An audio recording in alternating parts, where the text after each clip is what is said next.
and I'm Professor of Marketing, and I have the pleasure of serving as the Chair of Marketing and International Business Department. And the next speaker I'm going to introduce, I'm very proud to introduce Michael Venuti, President of Agua Brands, the maker of Agua Active Hydration and Agua Fruit Essence. Michael Venuti has more than 2 decades of experience in consumer products and finance.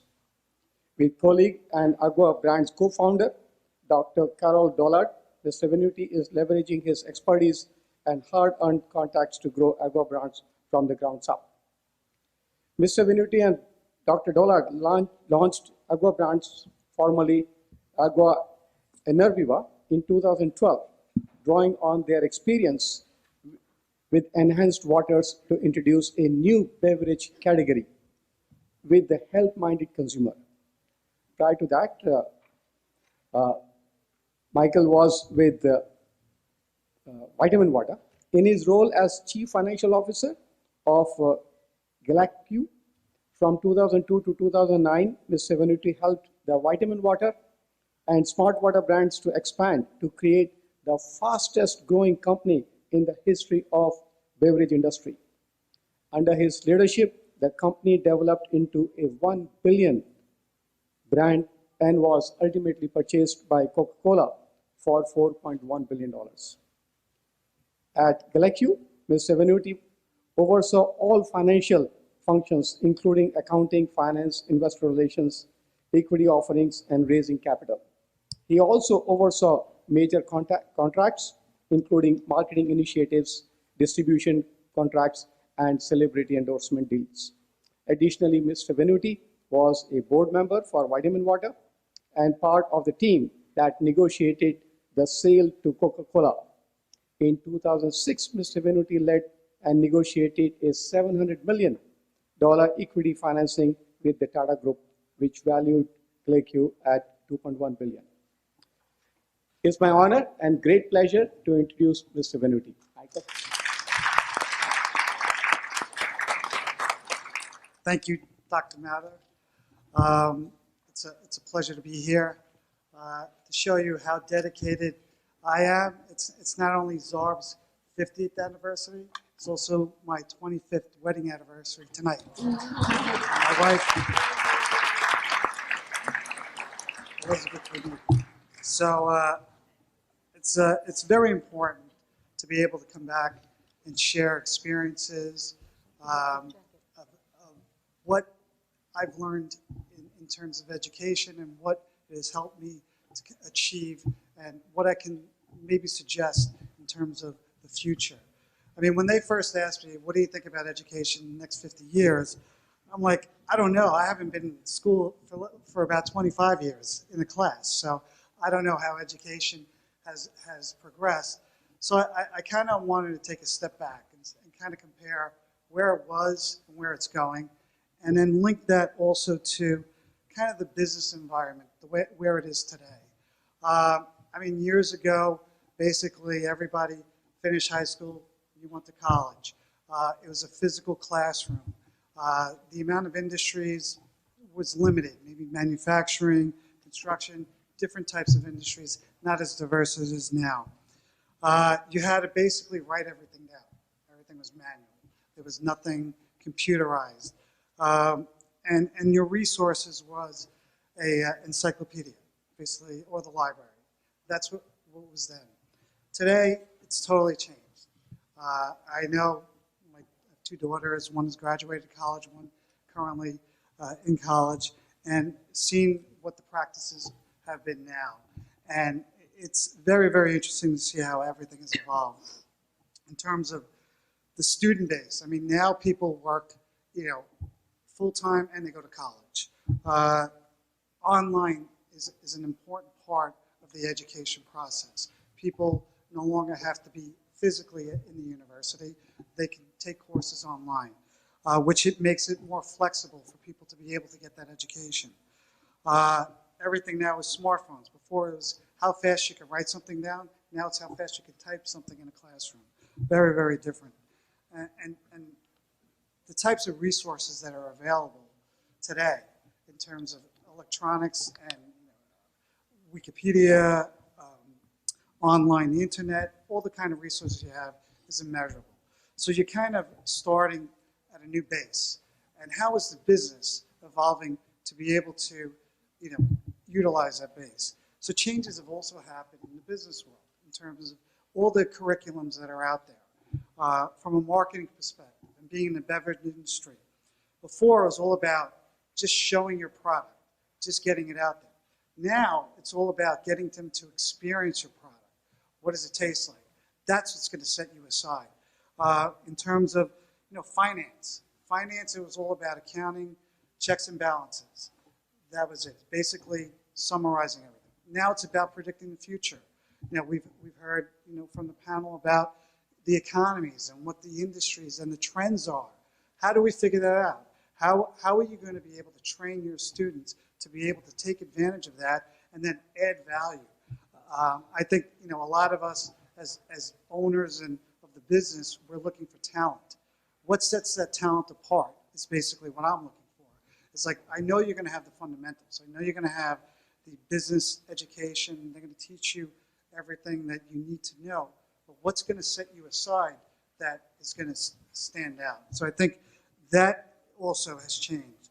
IT. IT, we could talk about technology. It changes, not only every year, every 10 months, 5 months, 2 months, whatever. It's unbelievable in terms of the technology. Before, it was one person in a room with cables, and that was it. Now, it's all about departments that you need to have as part of the lifeline of companies. It's crucial. I think technology and having the curriculum to keep up with the technology is what is going to set, for me, any organization or any university apart from everybody else. It's a dual thing. In terms of how I would look at it, the students are the customers. They're basically coming for an education. The university needs to basically sell, well, what sets us apart? What's going to make your life different? How are you going to exceed in life from another university? What makes us different? And I think that's how I kind of looked at in terms of merging education with the business world and how it's all evolving and how all changing. And we've heard some of it today about experience. Experience-based learning, I think, is crucial for the future of business education. I think Dr. Berlin mentioned, or President Rubino once, about the programs with Capital One and the Entrepreneurship Leadership Program. I think those are invaluable. I think those are important for the future of the business education. Having practical experience as part of your curriculum is immeasurable, because this way you're figuring out whether you like what you're doing while you're doing it. You're not getting an education, graduating, and then going into the real world and deciding, well, you know what? I think I made a mistake because I really didn't experience it. To me, what I would advocate with the university, and I'm so pleased to hear that these programs, and I know I've been involved with Dr. Berlin in terms of what we've been doing with the advisory board, implementing these programs and actually funding them and getting companies behind it to basically fund it as well. Because basically it's a training ground for them. They're getting good people and making sure that people are well equipped and trained to be able to go into the business world. So to me, experience-based learning is crucial. I think the other area, and we've talked about it, is social media and how do you utilize social media technology in the business world. When I was at Vitaminwater, there was no social media. Basically, it was all print advertising, television advertising, word of mouth. How did you get your product out there? Sampling, all of that. Now, it's a totally different world in terms of all the social media that's available. Facebook, Instagram. I don't even know how to use half of this stuff. But anyway, it's sort of like you need to have a group of people within your organization that is responsible for that and being able to set you apart from other organizations. Technology within companies now is unbelievably important in terms of leading the organizations and getting them to the next level. If you fall behind in technology, you're going to fall behind in moving forward. So, as I, with my words of wisdom are basically to find out what you really want to do and experience it through education that will set you apart going forward. As a business owner, I want people who understand what the business world is really like and what they want to do, and I want them wanting to work for my organization because they understand it, not learning on the job, because at the end of the day it winds up being not a practical thing. The other thing I want to mention, and in terms of shifting and adaptability, being able to shift as trends shift. Being in the beverage industry, it was very, very interesting coming in at a time with Vitaminwater. It was unique in that we were pretty much the only kind of water in that segment. It was new, nobody knew what it was, so there wasn't a lot of competition. And in the 5 years that we grew the company, we went from $35 million to $1 billion in revenue in 5 years. Now, you can imagine the monumental task of being able to manage that growth with an organization that grew from 50 people to 500 people during that time was unbelievable. But what I think helped me in terms of being the CFO, the custodian of the company, was being able to make decisions that were not just fact-based, but also being able to think about outside of the box and what was best for the company. And I'll give you an example. One of the marketing tools that we used was to get celebrity endorsers. We had a whole host of them, and that was one of the fun part of my jobs, is I get to negotiate the contract and then meet the people and all that. So one of the endorsers that we looked at was 50 Cent. I'm sure you guys are familiar with him. And at that time, he was just getting hot. He was really rolling.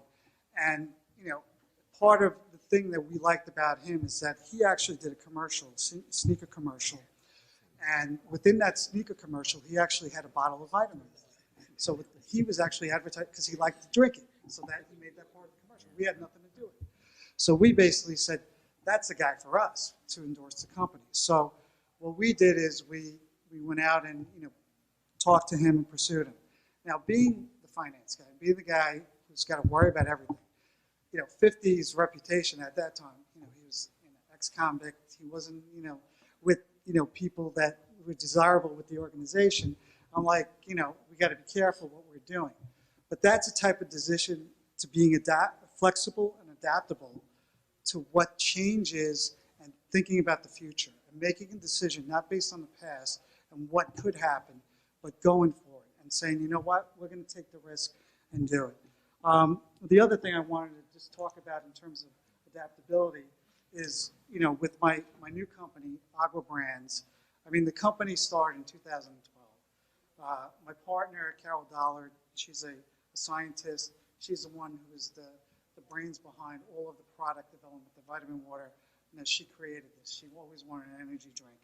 And basically, my example is how the product started in 2012. As Agua Active, stock bottle, it was a black label, Agua Active. And now, through learnings and what we thought we were going to do at that time, we were able to take information over 4 years to be able to come up with this new bottle, which is proprietary, different bottle that's not in the industry. We call it Agua Brands Energy Water. So, although it's part of it is free advertising for my company, but it's also about showing how you have to be flexible and adaptable in the business world.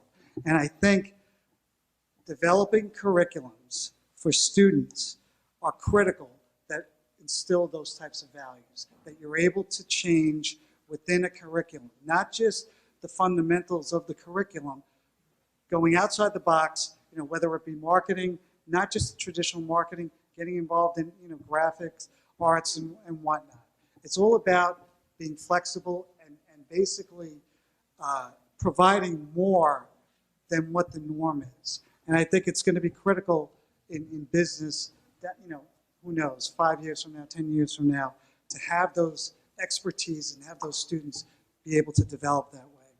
So basically, to summarize, the way I would think, action today for success tomorrow is that develop the programs that include work experience as part of the curriculum. I really believe that is the future, whether it be entrepreneurship, whatnot. Don't limit it to one particular area of expertise. Make it a broad-based function. And in fact, I don't think it's limited to the business school. I think it's something that should be applied across the board to university. And I think diversifying the curriculums, cross-functional diversification is important as well. I didn't touch about international because I think that's a key component of the business model in the future. It's a separate type of expertise that you're going to be looking to develop, but I think international and global business is where it's going to be for the future of any university. And I think tapping into those experiences are going to be very, very important to add that as part of the curriculum. So, and basically, my closing note is the university should invest in itself to provide the best product to their customers, the students, but you as students need to invest in yourself to put the demands of diversifying whatever you want to do, learning as much as you can in any particular industry or business curriculum, getting that information so you understand when you go into the business world, you know what you want to do. And that is going to be basically the way I believe you'll be successful. So once again, I want to thank you for having me here, and appreciate it. Let's have a round of applause for all our panelists.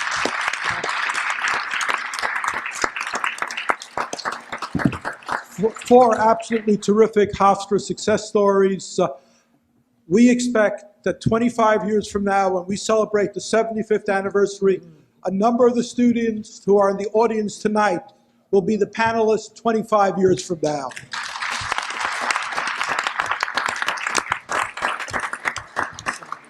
And now, please join us for cake as the celebration continues in CV Star Hall. And of course, the cake is chocolate. Thank you very much.